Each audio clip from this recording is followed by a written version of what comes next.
İlk olaraq İsveçrədən başlayaq. Belə ki, sözü gedən ölkədə Qətər və Pakistanın vasitəçiliyi ilə Amerika və İran arasında danışıqlar başlayıb. Açıqlama Qətərin Xarici İşlər Nazirliyindən gəlib.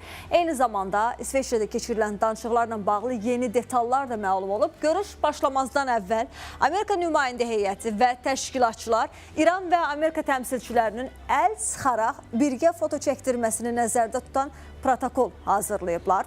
Lakin İran tərəfi bu təkliflə razılaşmayıb və sözü gedən mərasimdə iştirakdan imtina edib. Görüntüləri xahiş edəcəm ekranlara gətirək. Bəli, ilk olaraq bu kadrlara nəzər yetirək, hansı ki bir daha anonsunu verdik. Görüş artıq Qətər və Pakistanın vasitəçiliyindən rəsmi olaraq başlayıb. Görüşdən əvvəl isə planlaşdırılan fotosesiya və canlı yayım İran nümayəndə heyətinin iştirakı olmadan baş tutub. Məlumata əsasən İran rəsmiləri jurnalistlər zalı tərk etdikdən sonra görüş məkanına daxil olublar.